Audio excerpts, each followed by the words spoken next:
of coercion. She's also the author of Time in the Shadows, Confinement and Counterinsurgencies, which draws on interviews with former detainees of Abu Ghraib, Guantanamo Bay, and various Israeli detention camps and prisons, as well as military officers, guards, and interrogators. It's a beautiful book with a very rich archive. I can't recommend it more strongly for understanding the continuity of practices of confinement and counterinsurgency. And she's currently completing a new book called Sinews of War and Trade, which will be published by Verso Books later this year. And I think we'll have her back for a talk about that book in the fall. It would be difficult to overstate what a joy it is to host this lecture with Laleh, a radical intellectual work who's been an inspiration for our collaborative research project. In fact, we could think of no one better to inaugurate this spring series on imperialism. Her talk tonight, I think, is particularly timely and important and will help establish the necessary historical and political context for our friends in the room who've been trying to intervene in this current moment. After all, for those of you who know the work, this is no surprise. It shows that contemporary counterinsurgency can be traced to a series of turning points. The late 19th century Indian wars in North America, the Israeli occupation of Palestine, the US wars on Vietnam, low-intensity wars in Central America, and the US war on terror. And I think this context becomes vital in a moment when the current US administration includes advisors from the bloody counterinsurgency campaigns in Central America under Ronald Reagan, like Elliott Abrams, who is Secretary of State under Reagan and who has been appointed as the special envoy for Venezuela. And National Security Director John Bolton, who, in addition to working for Reagan, was George W. Bush's ambassador for the United Nations. And as you know, he recently threatened to incarcerate Maduro in Guantanamo and Cuba. Laleh's work shows that these threats need to be understood in continuity with a history of US imperialism, but also shift in its rhetoric about democracy, promotion, and the rest. So taken together, these figures, they're trying to craft a more aggressive policy to attempt to restore US hegemony in Latin America. And as Laleh so forcefully argues in Time in the Shadows, when the, quote, mask of consent is slipped, the US imperial forces engage in reinstituting the hegemony, close quote. Following Antonio Gramsci, she argues that such moments of crisis are important politically because, quote, their emergence is entirely because of rule or challenge from within and from without, close quote. This matters profoundly not just for internationalist solidarity, though that is indeed crucial, but because, as Laleh puts it, counterinsurgency and counterterror tactics are deployed not just in countries that states like the US occupy, but in places like Europe and in North America through policing and imprisonment and counterinsurgency. So the title of her talk tonight is The Colonial Past and Violent Present of Confinement and Counterinsurgencies. And without further ado, I hope you will join me in welcoming Laleh Khalili.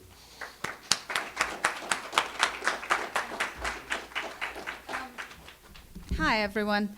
It's an incredible honor to be here, and it's incredibly embarrassing to be introduced so incredibly generously. I don't deserve it, honestly.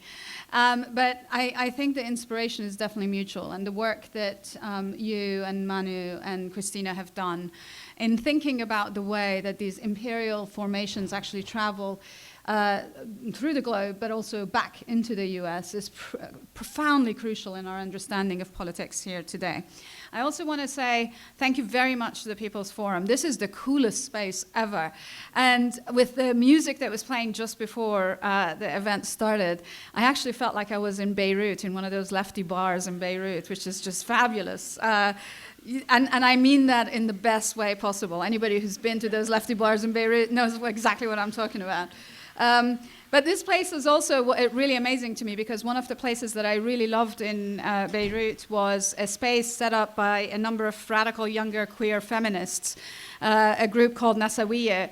And the space that they set up was used as a hub for organizing domestic workers that are profoundly abused, migrant domestic workers in Beirut. And so I walked in the door, and this is a much bigger space, but in some ways it reminded me of that activist space as well. And so those kinds of connections are incredibly warming, if one can say that.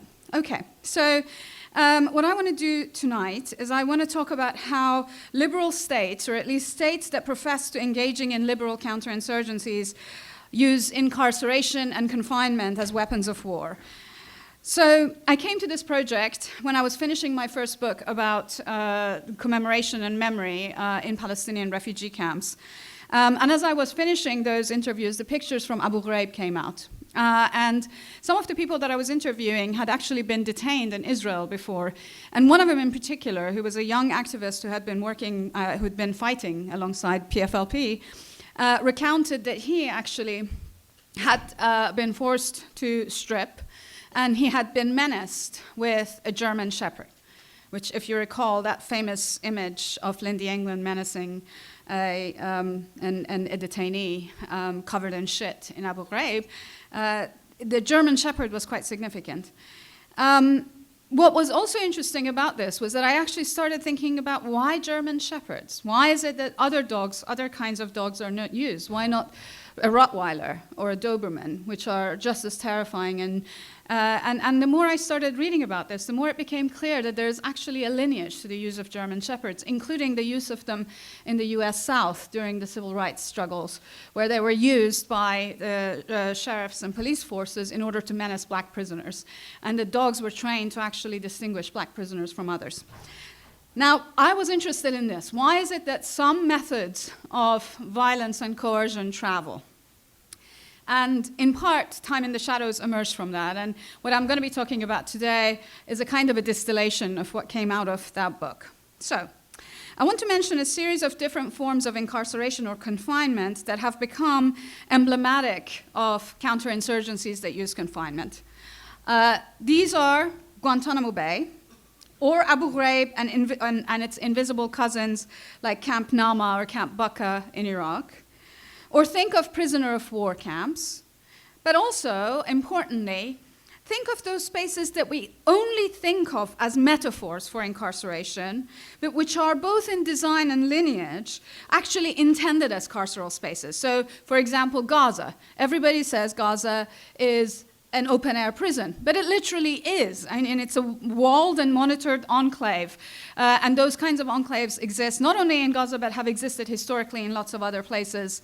And they do so still today in the West Bank as well. And they were also used in Iraq during the US counterinsurgency there, where entire cities, and certainly within Baghdad, entire neighborhoods, were surrounded by walls, barbed wire, sand berms, and the like, so confining them. What I want to do tonight is to focus specifically on unconventional and asymmetric wars. Asymmetric as in two unequal powers, and unconventional as in a state power, which is either domestic or foreign, ranged not against another state's military, but against unconventional or non-state forces, in this case in Iraq or in Palestine. The term counterinsurgency, which is what designates an asymmetric and unconventional war, was invented by Walt Rustow, who was the National Security Advisor for JFK. And Rustow invented that as part of a speech that JFK was going to give in 1961 in a lecture at the inauguration of the Green Beret. So the word was coined. That was the first time that it was coined. But counterinsurgency, or unconventional and asymmetric wars, have also been long known in the modern era as small wars, wars of pacification, policing action, guerrilla warfare, and the like. Now,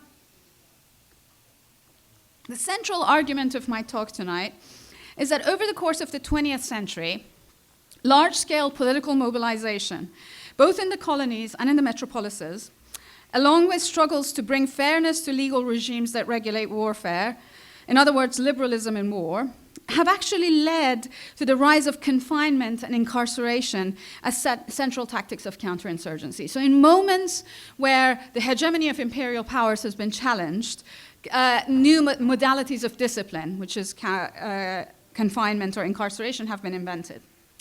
As direct coercion and wartime violence can accrue really insupportable costs, for example, both politically and economically, but also morally and in terms of blood and the number of people lost, new forms of control in the battlefield have had to be devised in order to control intransigent populations. Now, the theoreticians of these mechanisms of containment or confinement, instead of slaughter, instead of mass slaughter, envisioned and advertised their tactics as being more humane, more liberal, but ultimately they were seen as techniques for socially engineering the place and people they conquered. It was a way to redo the places that you controlled. You remade the people that you controlled. The unmentioned axis around which a lot of this counterinsurgency revolved is, of course, that of race. It's often euphemized or hidden underneath. And the various euphemisms that are used for it are things like culture, civilization, democratization, etc. Paradoxically, the very humanization of asymmetric warfare and the application of liberal precepts to its conduct have in some ways legitimated this form of warfare in ways that we hadn't anticipated. So the more humane you claim your war is, the more legit it seems to wage it. Now, I've chosen to focus specifically on detention and confinement as the central tactics of counterinsurgency because confinement lays bare the contradiction of liberal asymmetric warfare in the Third World, in the global South. The freedom of movement, which is an avowedly fundamental tenet of liberal rights, is the one thing that is massively limited by these forms of confinement in counterinsurgencies. And the extent to which liberal counterinsurgencies foreclose or limit or entirely eradicate the freedom of movement for non-combatants crucially brings into question these tensions within the doctrine and practice of such warfare. The degree to which different states claim to be adhering to liberal legal precepts, it actually reveals the gap between what is avowed and what is practiced. Now, the four categories of incarceration that I want to talk about tonight, briefly about each of them, are the following. And the subjects the specific cases that I'm going to talk about are Iraq, Afghanistan, and Palestine, but I'll be referring to the colonial precedents for all of these throughout the night. So the four categories are first, detention camps for combatants, which are managed in industrial fashion, utilizing disciplinary forms of coercion, but where also extraordinary violence can occur in the form of torture or softening up or whatnot. And so examples of this are Abu Ghraib in Iraq, Bagram Air Force Base in Afghanistan, or Israel's various Ansar camps in Lebanon, Naqab, and Gaza. The second form that I'm going to be talking about is extraterritorial forms of detention, where legal defenders, the Red Cross, and the press can only reach in episodic, severely circumscribed, and incomplete ways. Think about Guantanamo, for example, where I have academic friends who travel there, but in order to get there, you have to absolutely give up everything you've got. You can't take your laptop, your phone has to be checked, you have to go through Pentagon permission processes, and you have to fly there on a Pentagon plane. The third category that I'm interested in speaking about briefly is invisible or proxy detention. So detention where you actually have a client hold your prisoners for you. So if you think about examples for this would be CIA's black sites, which is an invisible form of detention, or client state prisons used in extraordinary rendition, where you have client states or even actually enemy states, as in the case of Syria, hold your detainees for you. Or prisons operated by the Israeli military's client militia, for example, in southern Lebanon. This was another example. Finally, the fourth form that I'm really interested in, and one that is absolutely central to modern forms of liberal counterinsurgency, is mass confinement of civilians via enclavization of their towns and villages. So Gaza pretty much since 1967, but especially since the withdrawal of the settlers from the Strip in 2005, Fallujah, where after the two military assaults in 2004, the US wrapped the whole city in barbed wire and required universal fingerprinting and iris scans of all the civilians for entry and exit into the city. And there are lots of historical precedents for this, which I'll briefly mention when I talk about them. So now to understand these forms of incarceration, we have to think of the wars of pacification of the late 19th and early 20th century, whose traces, practices, and doctrines in a very direct way still affect forms of counterinsurgency in the 21st century. So the first category was, let's think about Guantanamo Bay.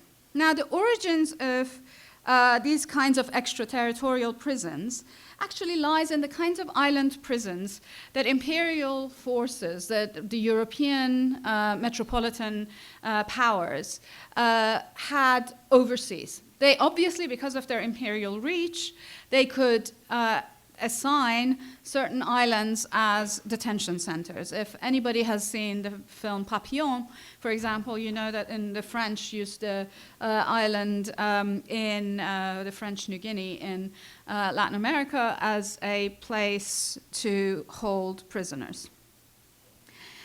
But what was very specifically useful about these kinds of island detention was not only that you warehoused people away from your metropolitan area, but that you also held them outside the jurisdiction of metropolitan law. Not outside of jurisdiction of law altogether, but outside of your metropolitan law. European legal corpus has long used banishment and exile as tools for the control of territories they've held as colonies. The fact of their control over multiple continents has given the European powers the ability to send undesirables, whether criminal or political, or whether assigned as criminal or political, and those things often actually overlapped with one another, from one colony to the other. Islands were particularly useful because their watery surroundings provided a natural barrier against escape, and their geological boundedness provided an easier setting for establishing control measures over prison populations. So the smaller it was, the easier it was to surveil and monitor. Such remote islands could also help shield the convicts from outside scrutinies, or the captives from outside scrutiny. The relative invisibility and inaccessibility of the islands allowed administrators of penal colonies extraordinary latitude in instituting punitive regimes of control, surveillance, labor extraction, punishment, and racialization upon their captives. And this has been actually a model that is now traveling to all sorts of places. And if you think about the migrants that Australia detains in Nauru, they are using actually methods very similar to this. And the Danes have recently actually started talking about using one of their islands. Denmark is talking about using an island that was used previously for chemical weapon testing to hold migrants that are coming into Denmark. But this idea of detaining people on islands was often used as a form of colonial punishment. Emergency laws similarly serve to place people outside the jurisdiction of ordinary legal processes. So you created a state of emergency in which different sets of rules applied. The British used emergency laws everywhere they went, and in fact, in most of the places where they had colonies, the emergency laws that they used ended up being incorporated into the subsequent states. So the state of Israel, for example, uses British emergency laws as the basis of its own detention legal corpus, and it adds on stuff to it. But the administrative detention law in Israel actually originally comes from Britain. And it's very similar for that reason to the administrative detention laws in places like India or Kenya. I mean, the similarities in the wording is actually astonishing. But the reason that these emergency laws were used was precisely to give the colonial power the power to move somebody from one location and put them in another location, and then use that as an alibi to place people outside of scrutiny. So in Palestine, the British used the emergency laws that they had devised, first in the 1930s during the Palestinian Arab Revolt, and then later in the 1940s against Jewish militants. And what they did was that they would actually take the rebel leaders, and often it was the leadership that were sent away, and send them to Seychelles in the case of the Palestinians, and Kenya in the case of the Jewish militants. And when people would try to actually demand habeas corpus, demand the writ of the body being presented, meaning make these people available to law, the British would say, but Seychelles is not under British law, it's got its own laws. Or Kenya doesn't have British law, it's got its own laws. So it was a very useful kind of an alibi. And this jurisdictional trickery was quite useful and actually quite successful in many instances for the British in particular, but the French also used it extensively. Guantanamo Bay served this function. And what is interesting about it is that earlier versions of the holding pens in Guantanamo, which became famous when detainees in orange jumpsuits were put in there, had actually been built originally to hold Haitian asylum seekers and Cuban excludables. And these were essentially cages open to the elements and open to surveillance. They were built in that way in order to be observable. And what was amazing about this was that the Haitian refugees that were placed in there under Clinton were subjected to very many of the same forms of exclusion that were used later, about 10 years later, to control the Guantanamo detainees, the political detainees of the War on Terror. And interestingly, actually, CCR's Michael Ratner, who became a heroic figure in defending the Guantanamo detainees in the early 2000s, actually had defended, also tried to get the Haitian refugees out in the 1990s. And if you guys go back to some of the material that he'd written about that case, it becomes so clear that the same sets of struggles were being continued over the course of decades. Now, the subsequent prisons that emerged in Guantanamo, not those open-air cages that had been used for the Haitians and in the early days of the War on Terror, the subsequent prisons were actually modeled after the supermax prisons in mainland US. And they were a concrete manifestation of another form of discipline, an attempt at isolation and total invasive control in those places. They were designed to look exactly like a supermax prison. The interrogation rooms at Guantanamo are also another kind of theater of power, of the use of the body to intimidate, to make known who is in power, who is in charge, and more mundanely, to extract something that the US intelligence calls mosaic information. This is quotidian intelligence about everyday habits and practices, which allows the construction of a broad socio-political picture about the detainees, which actually doesn't have any direct military intelligence value. It's a way of knowing your subjects in ways that are profoundly invasive and controlling. Now, the whole complex of Guantanamo and the worldwide network of lawyers, legal scholars, advocates, military judges and prosecutors, human rights activists and news reporters also attest to something else, that this is a space of legal dispute. So a lot of people originally, when Guantanamo was started, would say things like, this is this lawless space. But in fact, absolutely everybody who goes to Guantanamo tells you that this is not a lawless space, but a place of excess of law. That there's a constant dispute over everything. And there's rules and procedures and legal performances made by the government to legitimate control and contested by those who seek to subject the detainees there to an alternate regime of legality. So at Guantanamo Bay, there's no deficit of lawyers or legal analysis, but a kind of palimpsest or layering of what may prove expedient for the government. They use one thing or another, whatever useful, that is invoked. So that's the first category. And as I said, it's got this history in island prisons. The second category of detention is invisible or proxy detention. So for example, in this instance, think of extraordinary rendition, which is a mode of sending prisoners to other powers, most allies, as I mentioned, some even enemies, as in the early 2000s, included Libya and Syria, who will detain the prisoners for you. So you don't have to worry about detaining them yourself. You can send it somewhere else. In these instances, proxies and clients can act as supremely efficient actors for detaining prisoners. A perfect example of this in the case of Palestinians and Lebanese is the now destroyed Khiam prison in southern Lebanon. Khiam prison was actually specifically targeted by Israel in 2006 in order to wipe it clean. But it had been used between 1985 and 2000 as this kind of an ambiguous place of shadows where detainees were held. It was located at the headquarters of the South Lebanese Army, which was a proxy army set up, or client army set up by Israel in southern Lebanon, in the town of Al-Khiam, which was itself at the heart of a security zone in southern Lebanon, totally and completely controlled by Israel. Khiam was completely invisible to outside monitoring.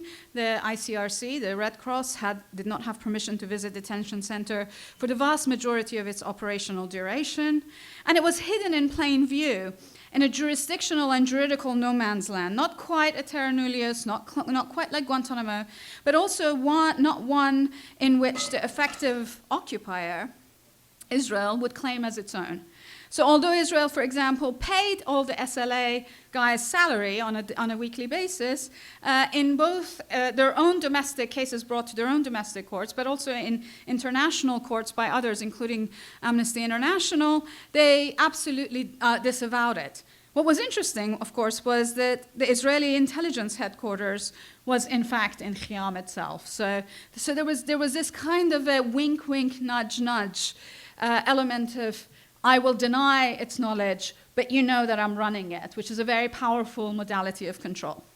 Khiam detainees included Lebanese and Palestinian militants, village and town residents who were thought to have sheltered or have knowledge of Hezbollah and other anti-occupation organizations, including the communists. They also held elderly and adolescent hostages that they held to pressure their relatives.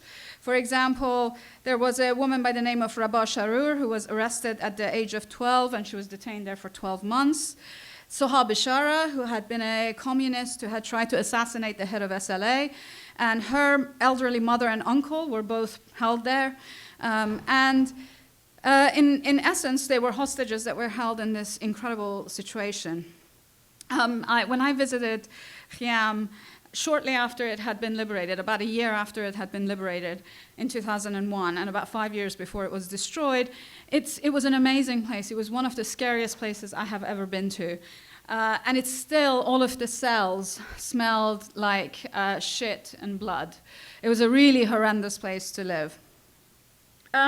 Additionally, in addition to those detainees and hostages, youth who refused to be conscripted into the SLA or villagers who did not pay a tax to the SLA could also be detained in that prison. What was significant about these detainees was the extent to which they were useful as hostages, either as means of pressuring other detainees to speak or as tokens for exchange with captured Israeli military personnel. So, for example, they would actually hold detainees there, and these could be used in detainee exchanges. Some of the detainees there had been interrogated in Israel, others in Khiam, still others in other interrogation centers in southern Lebanon. Some were initially were brought into Khiam and then sent to Israel and remained in Israel for the remainder of the war. Actually, a couple of them are still there.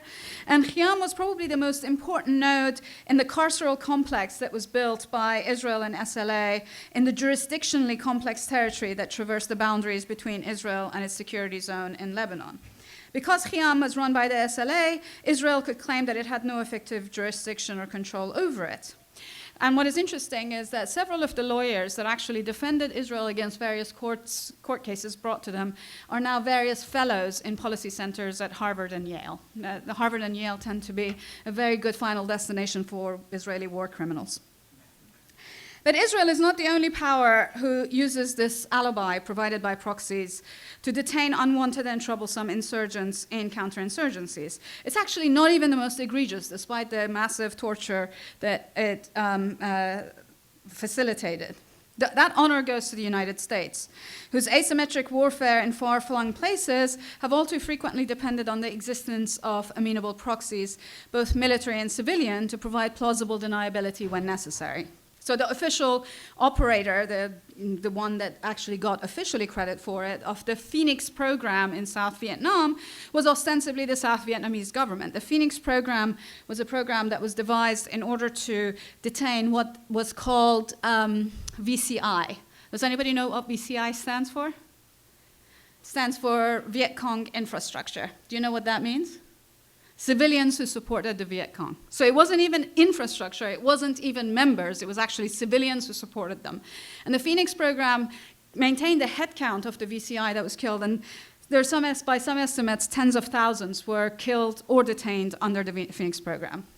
And this was ostensibly done by the South Vietnamese, but of course the US ran the program. The famous tiger cage images that emerged were actually used in the Phoenix program. In addition to that, Latin American jailers during the military era had also been trained by the US, of course, but they were responsible for what happened during detentions and interrogations, even if US interrogators were often present.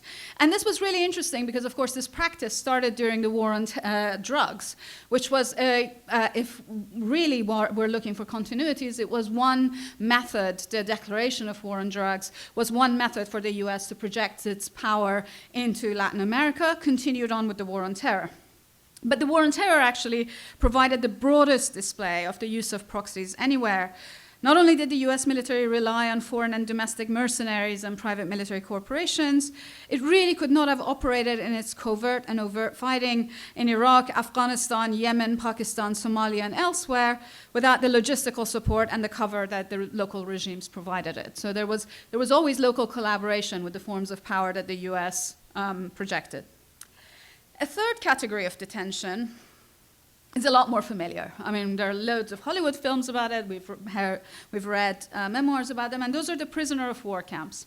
And prisoner of war camps are very often, or they're supposed to be, reserved for recognized combatants. Now, a recognized combatant are people that are under the regulations of Geneva Conventions, recognized as either formal members of a state army, or at least recognized under some additional protocols as legitimate combatants, even if they are working for not a state army, but for a civilian, or not a civilian, for an asymmetric insurgent group.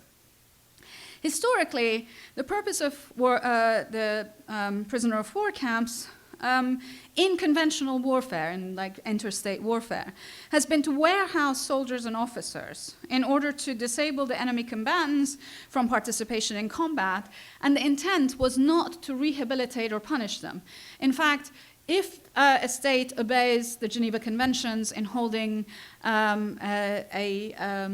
combatant, to recognize legitimate combatant, the only thing that they are required to tell you is their name and their rank. They are not required to tell you anything else. You're not supposed to, in a prisoner of war camp, you're not supposed to conduct interrogations, you're not supposed to ask anybody anything. And these have been regulated under those protocols of the Geneva Conventions to which the US is signatory. Israel is not, but the US is signatory. In counterinsurgencies, by contrast, these camps confine not only suspected enemy combatants, legitimate recognized combatants, but also vast numbers of non-combatants swept up in what is called mop-up operations, which are significant elements of asymmetric warfare. This now, again, we are thinking here of something like Camp Nama or Camp Bakka in Iraq. But of course, these went back to the Mau Mau times, where large numbers of people were held in the Mau Mau revolt in Kenya, in Malaya, and other places. And what is very significant about these types of detention camps is their gender profiling. They specifically target what is, I actually refuse to use acronyms because the US military is so fond of acronyms as a way of euphemizing everything, but they're usually supposed to hold MAMs. A MAM is a military-aged male, and that is anybody between the ages of 13, 14 to 55 to 60. And so these are swept up in operations and put in these forms of detention camps. And the detention that happens in these kinds of detention camps are actually a mechanism for extraction of information and intelligence and acquiring hostages, usually families of suspected or wanted combatants, and spectacular performances of sovereign power. So it's a way that the state can say, I hold the power. Such prison camps are often visible. They're not like the camps or prisons that you hide them off on an island or put them in a kind of a no man's land. They're actually supposed to be visible. They're supposed to act as a kind of a lesson for others. They're at once orderly and violent. The spaces of detention camps and the complex registration procedures classify the detainees in discrete categories, which are subjected to varying treatment on the basis of detainee intransigence, malleability, and the amount of information they provide. The procedures and categories are deeply interrelated, as any variation in procedures, internally or in comparison with conventional warfare, is usually used to say, that's why I'm categorizing this detainee. That means that they actually don't get any time in the sunshine for the next month. They don't get this much food, et cetera, et cetera. It's a method of punishment. As with other control mechanisms, creation and enforcement of these categories of people is central to deciding where to place detainees along a spectrum decided by the prison camp holder, from dangerous to relatively harmless. One banal reason for the process is the regulation of costs. Confining, for example, the relatively harmless does not require the same intensity of guarding or interrogation. Less skilled personnel can be assigned to their maintenance, and they can be put up in tented camps. The question of costs becomes particularly urgent in the case of the US war on Iraq. It became urgent when, during the surge, which General Petraeus engineered in 2006-2007, the number of detainees held in US custody in Camp Baca and Cropper rose to about 25,000 people, of whom only 10% were ever brought to trial. And so this huge, vast cities of detained men were held sometimes for the average duration of 333 days, and around 1,500 of them were actually held without charge for more than 3 years in those detention centers. These camps were much more exposed to news, and monitoring also explains why that in some places in Iraq, for example, because people could report on them, the length of detention pretty much at the top was about 3 years.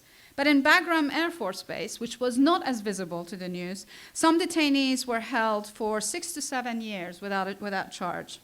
So they could be held there, just nobody actually knew why they were there in the first place. Now, in a conventional prisoner of war camp, prisoners are generally categorized as combatant prisoners of war, which are subject to combatant immunity. As I said, they don't have to give anything except for name and rank, and the protection of Articles 4 and 5 of the Geneva Conventions. But there's another category in regular prisoner of war called retained persons, which are usually medical personnel, and also civilian internees who are usually considered protected persons and are kept in separate places. But in counterinsurgency confinement, these distinctions are completely blurred. And indeed, completely different illegal categories or extra-legal categories are introduced as a way to, for example, control them, but also as a way of doing re-education. So one of the forms of re-education that was used, and this is fascinating, is that after the surge, this managerial major in one of the US branches, I think it was Air Force, was brought in to run a humane Abu Ghraib prison. And one of the things that he did was to actually bring in, quote unquote, moderate imams to teach the detainees moderate Islam. And what was interesting was that some 10,000 detainees were subjected to this. What he hadn't quite figured out was that 70% of the people that they were being trained to become good moderate Muslims had actually been secular beforehand and had never gone to a mosque in their lifetime. And so there was a kind of a process of re-education going on based on the perceived idea of what these people needed, which had nothing to do with the actual reality of who these detainees were. The final category of detainees are the civilian populations that have been placed in mass confinement. Here, population control is used as an euphemism for the incarceration of civilians, and it gives them both positive and negative incentives to persuade them from supporting the insurgents. So the origins of modern counterinsurgency mass detention, of mass detaining civilian populations in order to stop them from supporting insurgents, is actually the reconcentrados, or the concentration camps, of first Cuba, that was used by the Spanish during the Cuban War of Independence, and later by the US in Cuba and in the Philippines in the US-Spanish War. The other simultaneous moment in which these forms of mass detention of civilians was used was the concentration camps of the Boer War, which the British used in South Africa. They were originally conceived as mechanisms for removing the civilians from a battlefield or from the entirety of the countryside, and it allowed maximum firepower to the conquering European armies, whether it was the Spanish in Cuba or the British in the Boer War. In Cuba, the Spanish general Valeriano Weyler ordered his first reconcentration as early as his arrival in 1896, and in the course of the year uprooted 500,000 Cubans from their villages and resettled them in appallingly administered camps in areas under Spanish control. While the Spanish army did provide some rations, enough to prolong the suffering, as a historian wrote, more than 100,000 reconcentrados died from starvation or disease in the Spanish camps. When 2 years later, the order of reconcentration was revoked, the countryside had been completely devastated, and the reconcentrados were in such pitiful shape that they could not be deconcentrated. They actually literally did not have energy to move anywhere. Weyler's original orders justified the action on the basis of necessity of protection of the population, even if that meant incarcerating this population in forbidding patches of land surrounded by barbed wire and trenches. Almost concurrently, in the Boer War in South Africa, the British Lord Kitchener, who had just freshly arrived from his slaughter of 30,000 Sudanese, sought a new approach to defeating the Boer guerrillas, who refused to fight a pitched battle, meaning refused to go face to face. They were fighting guerrilla warfare on the veldt. Kitchener decided to organize his small war, or counterinsurgency, on two fronts. First, flushing out the guerrillas in military drives, and this is actually Churchill writing about this, organized like a sporting shoot. And second, sweeping, quote unquote, the country bare of everything that could give sustenance to the guerrillas, not only horses, but cattle, sheep, women, and children. To accomplish the latter, the British Army adopted a policy of scorched earth, destroying crops, slaughtering livestock, and looting and incinerating farms and villages. Boer civilians, however, were white, and they were of European descent, and so they could not be put to machine gun as easily as the racialized enemies of other colonial wars, like the Sudanese, 30,000 of them who'd just been killed. Dozens of tented concentration camps were erected to house Boer women and children, with separate concentration camps for black Africans. Not only were the civilian support for guerrillas thus removed, but also, as one camp commander wrote, the camps were seen as places for collection of intelligence, and I quote, "Many farmers laterally came in for protection and gave valuable information." Here again, the language of protection was used, and the internees were designated refugees as if they were living in the camps voluntarily. The children were even provided education, even if the intent was to inculcate the pupils with the superiority of the English language, race, and culture. Over the course of the war, nearly 28,000 Boer women and children and over 14,000 black Africans perished, though the exact number of the black Africans is uncertain, because neither the British military nor the philanthropic women, many of whom later on became suffragettes, who monitored the camps, were concerned with enumerating the black internees and casualties, or recording their plight. From the concentration camps were derived the subsequent new villages of Malaya and the regroupment centers of Algeria. The new villages in Malaya, where again civilians were all put into barrack-like areas with barbed wire around them, became the model for the strategic hamlets in Vietnam, which proved to be an abject failure.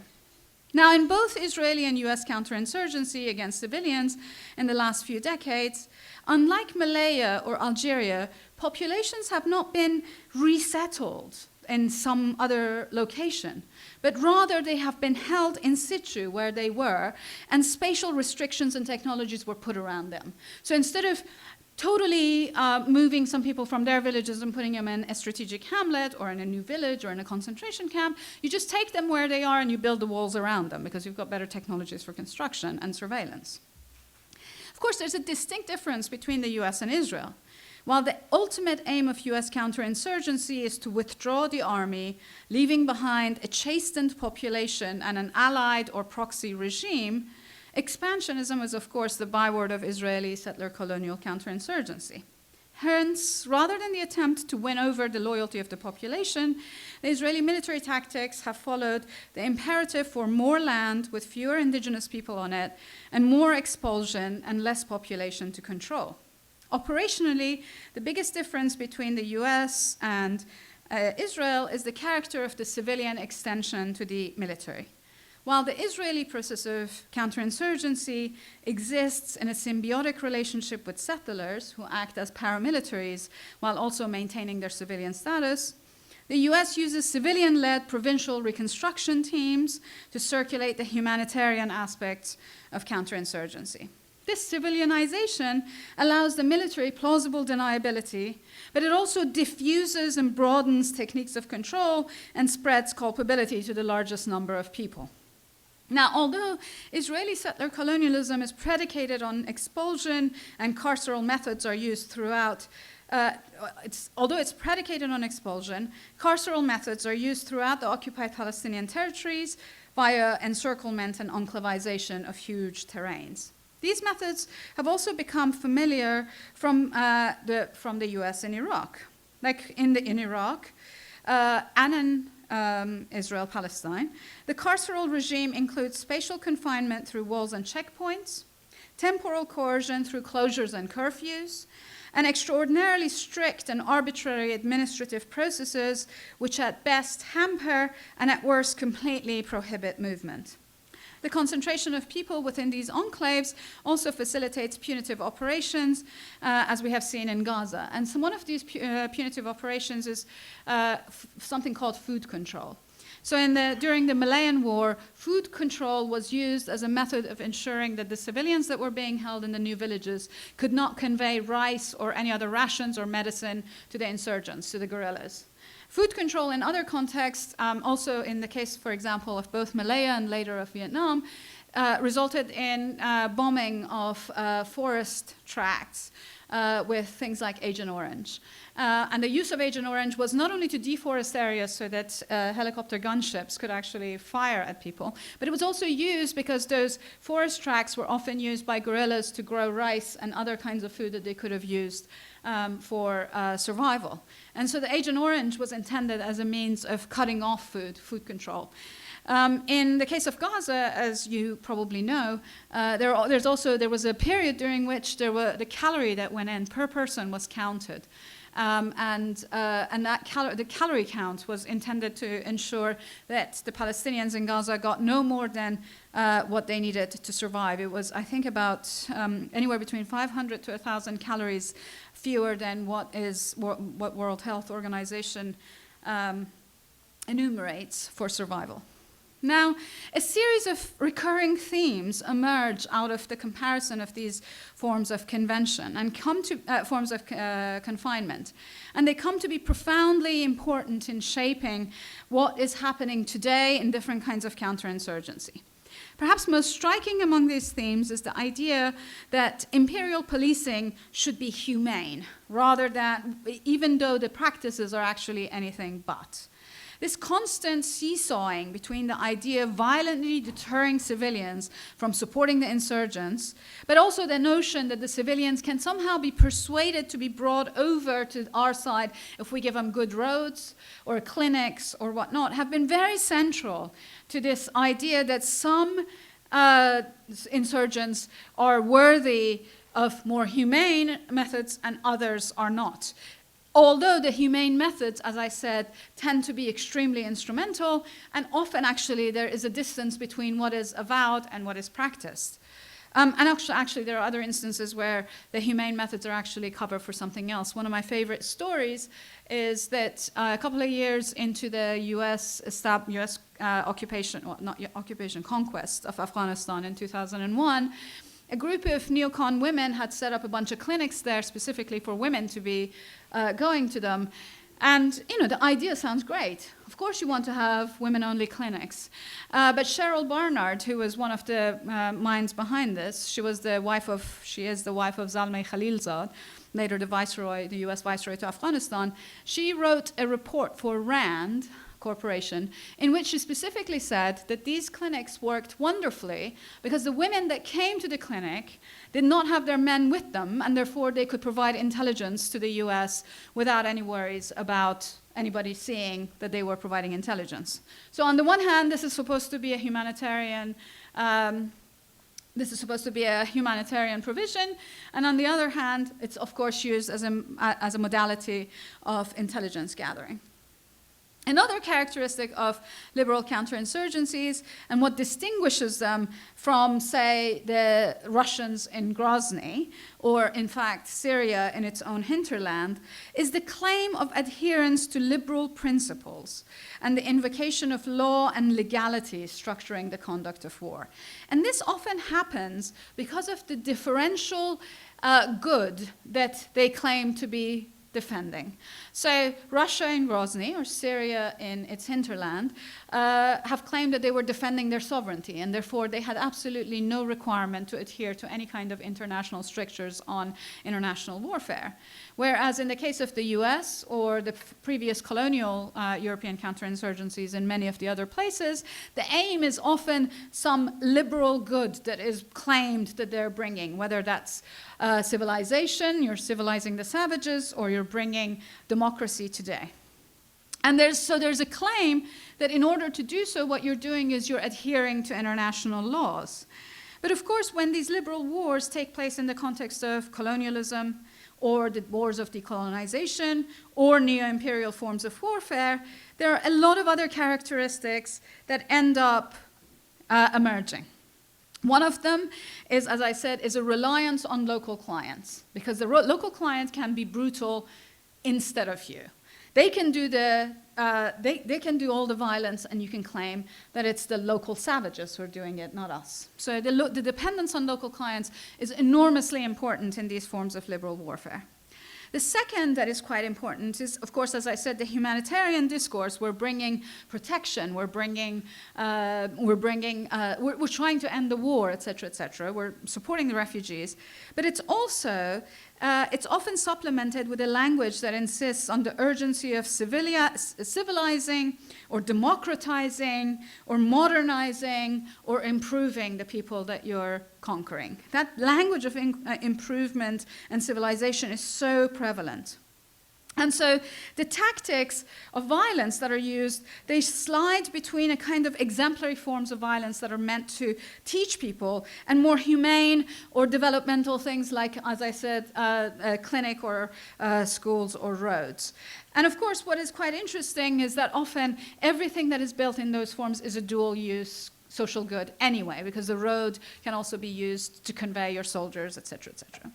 And ultimately, however, the most significant element in all of this is the racialization of the enemy. And it's crucial to liberal counterinsurgencies because, in a way, the racial hierarchy resolves the tension between illiberal methods and a liberal discourse. So that you're saying, so that tension between a bloody hands and honey tongues, between weapons of war and the emancipatory hyperbole is resolved by saying, well, they are racially inferior, or they are uncivilized, or they're savages, or they're brutal, or they're terrorists, or whatnot. And that actually then gives the permission to treat them in ways that your discourse of humane behavior actually does not have any bearing on.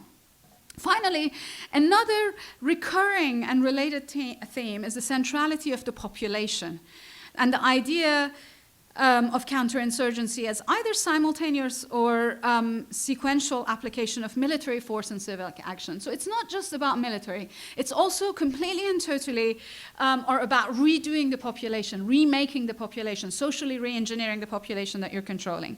So the population is the prize in this kind of asymmetric warfare. And this emphasis distinguishes the modern counterinsurgencies from their 19th century predecessors. The emergence of population as a concept of study, warfare, and manipulation has emerged most apparently in the mass incarceration of civilians in a number of 20th and 21st century counterinsurgencies, and one which is really central to liberal ideas of warfare, which also is important for, and this is where a lot of the anthropological theory and demographic theory and other forms of theory are used in order to study and understand the populations you want to control.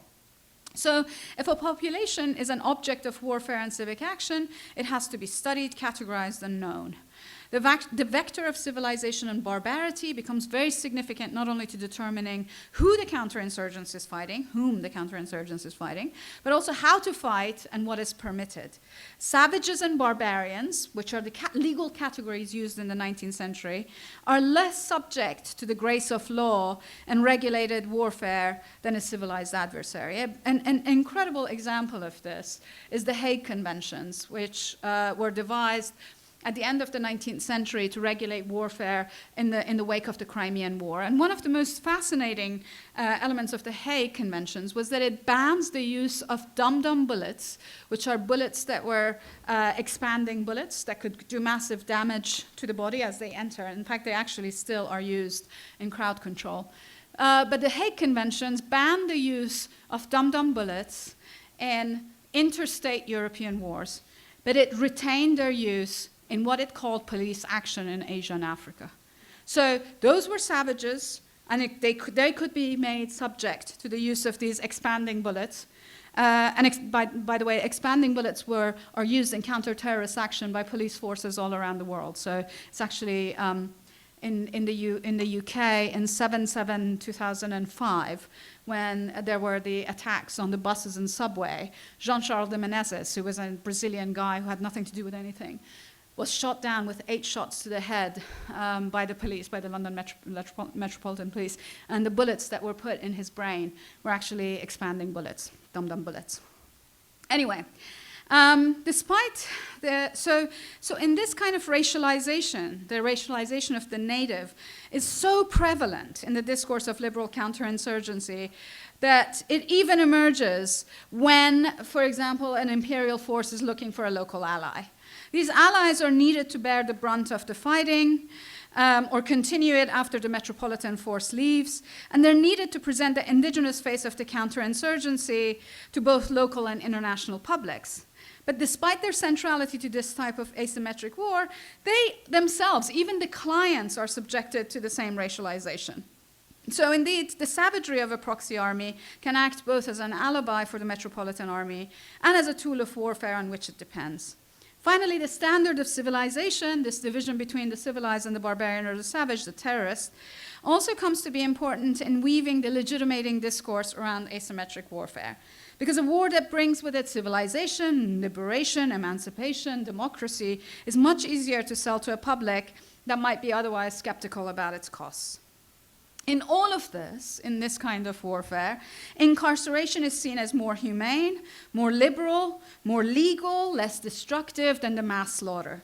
Yet the paradox, of course, is that the carceral regime of counterinsurgency was crafted precisely because mass slaughter as a routine colonial technique of warfare was challenged by anti-colonial domestic constituencies, people in London or the US or in Paris who actually protested this. Very importantly, humanitarian monitoring and legislation, but perhaps most importantly, the resistance of the colonized themselves. Many of these challengers appropriated and invoked the liberal norms, which were also used by the colonial and imperial powers as their justification for action in the colonies. So, for example, Palestinians use a version of the discourse of human rights, which adopts that kind of a colonial language, but which gives it a different sheen, gives it a different cadence, gives it a different rhythm. The effect of this kind of a multi-sided mobilization, both in sites of counterinsurgency and in the metropole, of course, is attenuated by the expediency and efficiency of coercive methods. And of course, it always brings up the questions of race and empire. And I think this is what becomes this, perhaps the lesson to take away from this entire talk, is that there's a constant dialectic movement between the methods that are used by colonial powers to institute their forms of power at the least cost to themselves, and the ways in which these methods are resisted, adopted, adapted, challenged, and defied in the context of colonial struggle. Thank you very much.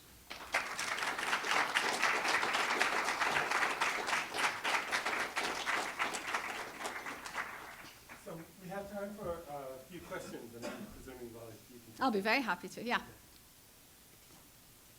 Not everybody wants to. Yeah, not everybody at the same time. No? Should we go drink wine and then you can come talk to me over wine? Okay. Yes. I only quite recently found out about the relationship between the Israeli military and the police force here in the US. I don't know if you could talk about that a little bit. What's the peace force? The police Oh, the police force. Oh, yes. the training methods that exchange between the two nations, which is anti-terrorism. Yeah. And they just Actually, Operation Cratok, in which the London Metropolitan shot 8 shots of expanding bullets in Jean-Charles de Menezes. Those counterterrorism police of London Metropolitan had been trained in Israel as well. So one of the things that various kinds of organizations that try to negotiate different kinds of exchanges between US and Israel, one of the central elements of their program is actually police training. And various police forces, both in the US and in the UK, but also actually lots of other places, including Kenya. Actually, lots of countries in Africa are now using Israeli trainers as for their counterterrorism operations.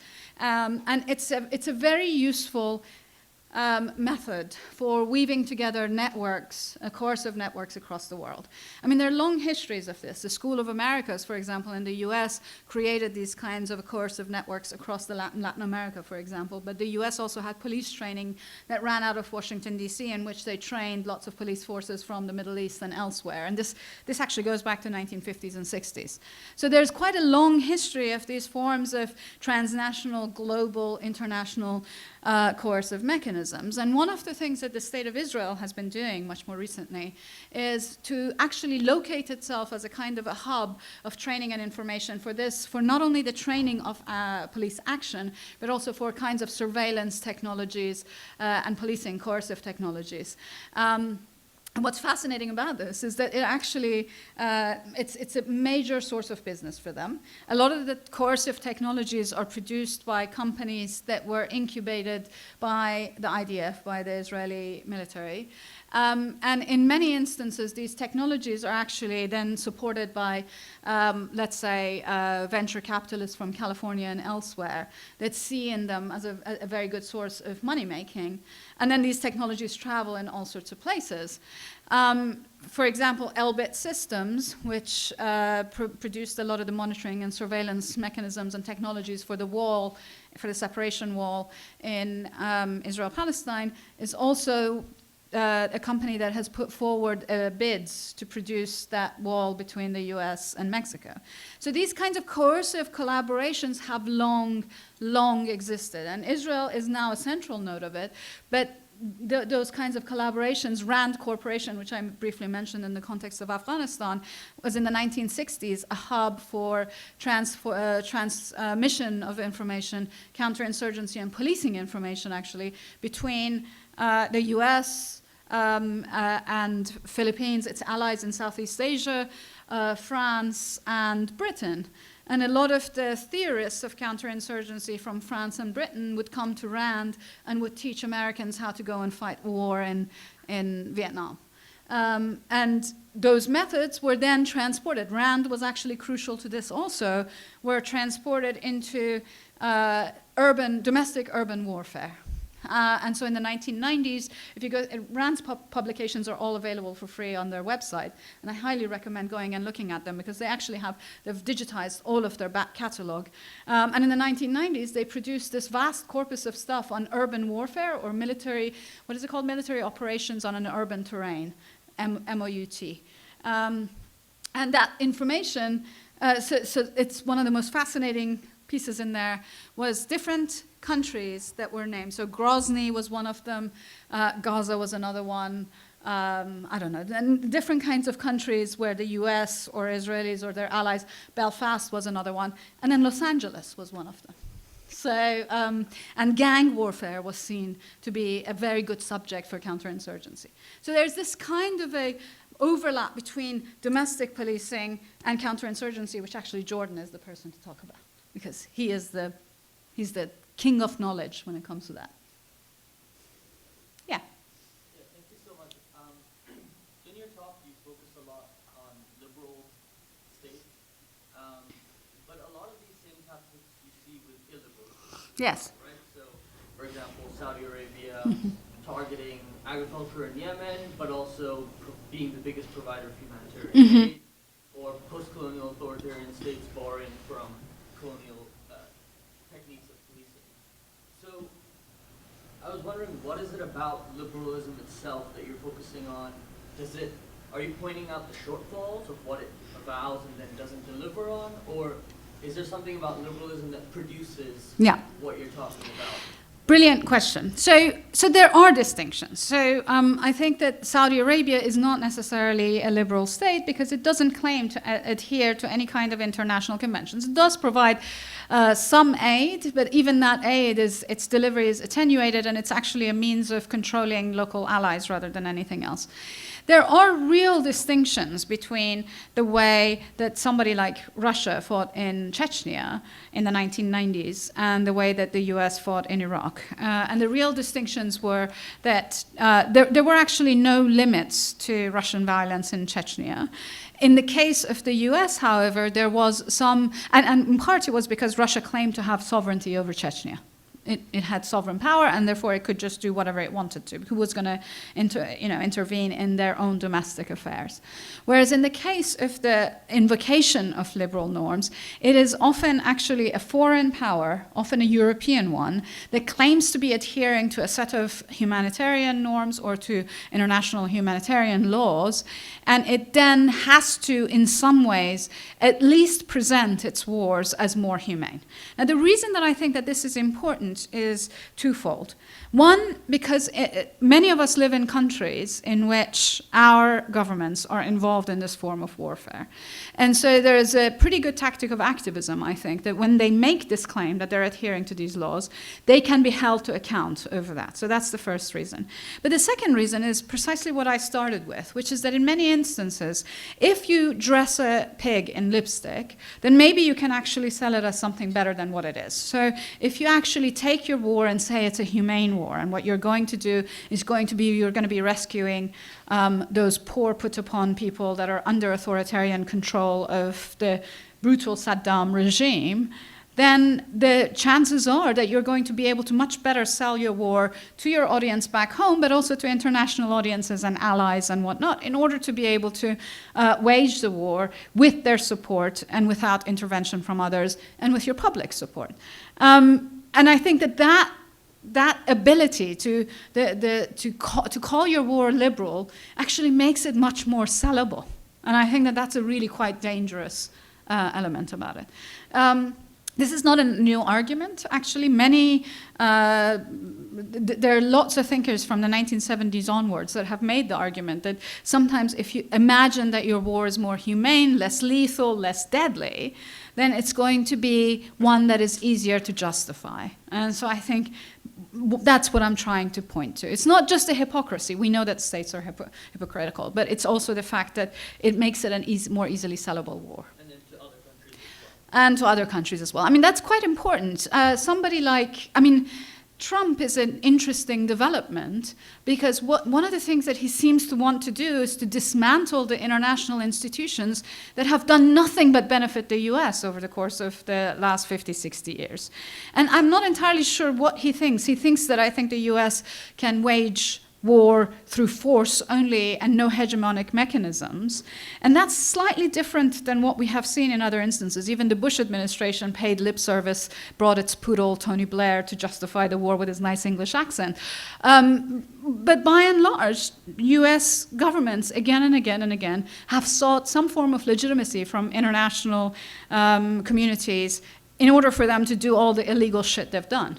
And I think that what is interesting is the changes that are happening now in the US.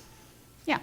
Sort of, leaping off of that, I was wondering what you think about the future of this discourse of liberal war, because, as you've outlined, as liberalism sort of develops into the hegemonic domestic ideology in the West, there sort of needs to be some effort to bring into alignment the foreign policy, or the values of the foreign policy with the values of the domestic policy. Now, obviously, as you described, there's an inherent tension between liberal values and sort of the exigencies of maintaining imperial hegemony. But racialization picks up the slack. So where there are gaps, they're just racialized and accounted for that way. But I was wondering if you observe any patterns, and are there moments where racialization has to pick up more of the slack than others, or are there certain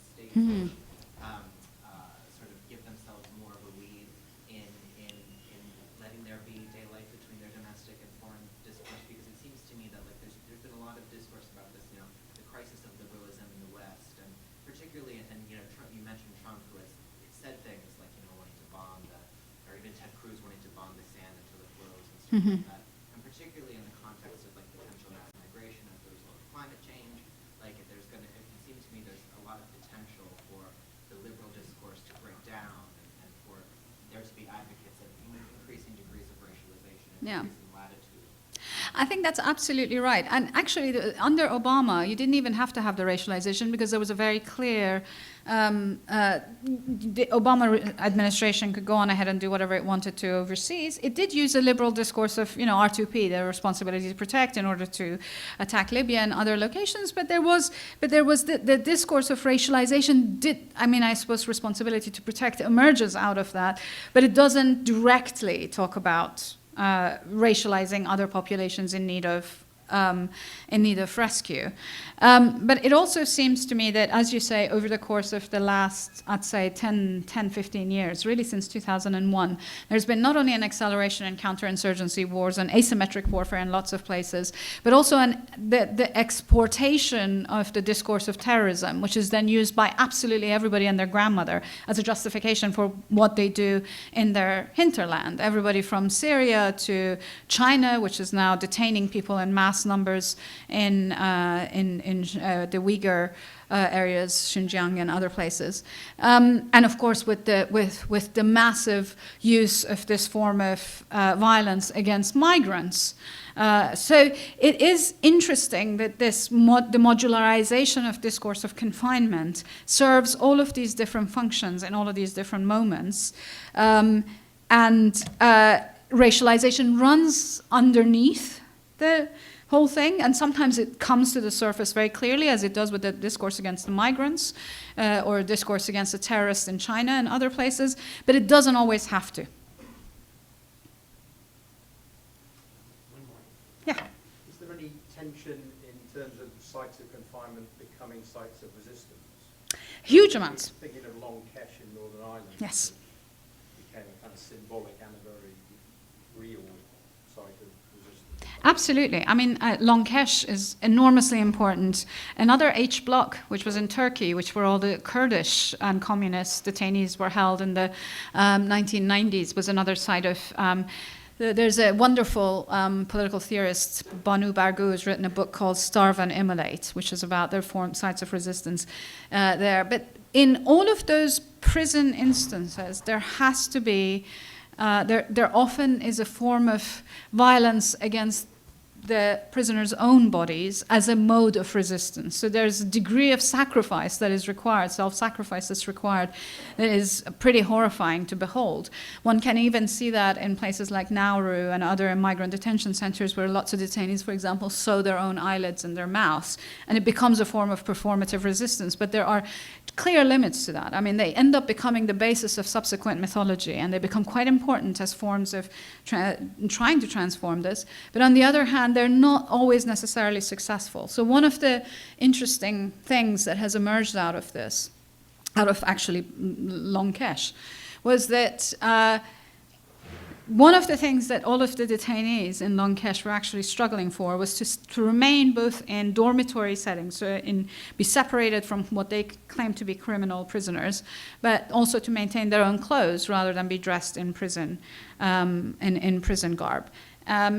And they managed to succeed in some of their demands, although at the cost of several people who died from under hunger strikes. But what emerged in the long term out of that was what the EU has called humanitarian prisons, which often actually are the kind of solitary prisons that the Long Kesh prisoners were struggling against. And so the H block prisons of Turkey were actually those that Turkey had built when it was hoping to join the EU, and which was supposed to be humanitarian, which actually in the end ended up being much more restrictive. It cut off, it isolated them, etc. And that language of humanitarianism is actually really enormous in forms of control that are emerging in prisons. And a final example I want to give is I have a colleague who works on child prisoners in Israel. And one of the things that he says is that the Israeli prison guards don't want Palestinian child prisoners to remain in adult wings. They say the children need to be protected. But of course, the reason they don't want them to be in the adult wing is because they don't want the kids to be politicized. And second, they want to turn the kids, actually. They want to turn them into collaborators or informants. And so what is voiced as a form of humanitarian protection for the children is actually used as a method of control.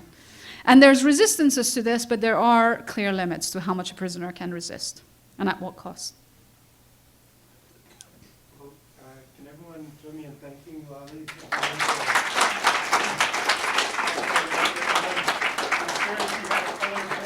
Questions you could I'll be very happy to answer. Yes. But we also want you to stick around and join us. We'll have a reception. We have some food and some wine, and I'd like to meet you, some of you, and see friends and so on. So, yes.